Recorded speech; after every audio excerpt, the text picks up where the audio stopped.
আজি ৰাতিপুৱা আমি এটা সুন্দৰ নতুন আঁচনি আৰম্ভ কৰিছোঁ। আঁচনিটোৰ নাম হ'ল CM ফ্লাইট।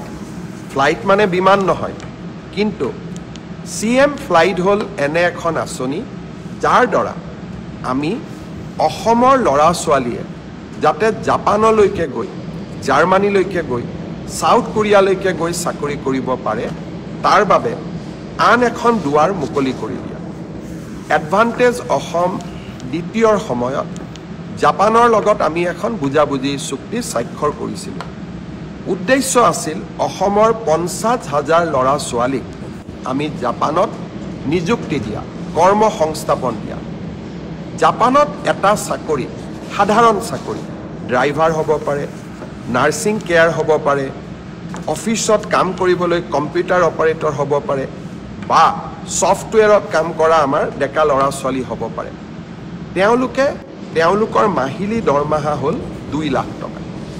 আৰু এই 2 লাখ টকা দৰমহা দিব পৰা 50,000 ল'ৰা ছোৱালী জাপান চৰকাৰে অসমৰ পৰা লৈ যাব বিচাৰে। তাৰ বাবে আমি কি কৰিব লাগিব?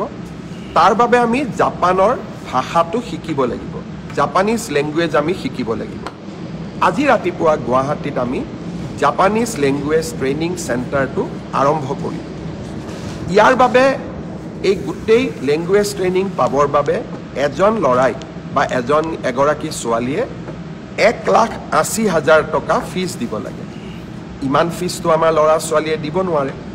তাৰ কাৰণে আমি সিদ্ধান্ত লৈছোঁ যে 1,80,000 টকাৰ 1 লাখ টকা ৰাজ্য চৰকাৰে দিব। জাপান চৰকাৰেও 50,000 টকা দিব। তাৰ মানে নিবনুৱা যুৱক যুৱতীগৰাকীয়ে কিমান দিব লাগিব? মাত্ৰ 30,000 টকা দিব লাগিব। আৰু এই 30,000 টকাও এক্সিছ বেংকে ঋণ হিচাপে দিবলৈ সাজু হৈ আছে। মই ছাত্ৰ ছাত্ৰীসকলক অনুৰোধ কৰিম যে আপোনালোকে যিসকলে ভাবে যে আমি জাপানলৈ গৈ চাকৰি কৰিম, আমাৰ পৰিয়ালটোৰ গোটেই অৰ্থনৈতিক ভেটি আমি পৰিৱৰ্তন কৰিম, আৰু যিসকলে এই প্ৰত্যাহ্বান ল'ব বিচাৰে তেওঁলোকক মই অনুৰোধ কৰিম, অহা কালিৰ পৰা আমি ক'ত আবেদন কৰিব লাগে, কেনেকৈ কৰিব লাগে, টিভিসমূহতো দিম, মোৰ সামাজিক মাধ্যমতো দিম, আৰু বাতৰি কাকততো দিম। আপোনালোকে জাপানিজ লেংগুৱেজ যিটো আমাৰ ট্ৰেইনিং চেণ্টাৰ আমি কৰিছোঁ, তাত আপোনালোকে যোগদান কৰক। 16টা বিভিন্ন মাধ্যমত, অৰ্থাৎ ড্ৰাইভাৰ হ'ব পাৰে, কেয়াৰ গিভাৰ হ'ব পাৰে, নাৰ্ছিং হ'ব পাৰে, কম্পিউটাৰ অপাৰেটৰ হ'ব পাৰে, এই 16টা ষ্ট্ৰীমত আমি ল'ৰা ছোৱালীক জাপানিজ লেংগুৱেজৰ প্ৰশিক্ষণ দিম।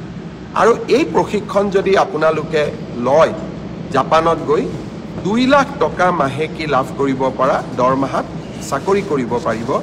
আৰু তাৰ বাবে জাপান চৰকাৰে 5 বছৰৰ ভিছা দিব।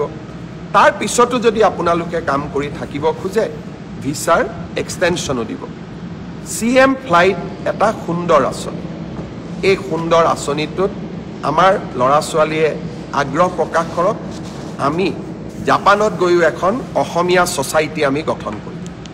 আৰু জাপানে অসমৰ ল'ৰা ছোৱালীক বিচাৰে, কাৰণ তেওঁলোকৰ জীৱন ধাৰণৰ পদ্ধতি আৰু আমাৰ জীৱন ধাৰণৰ পদ্ধতিৰ মাজত বহুত পাৰ্থক্য নাই।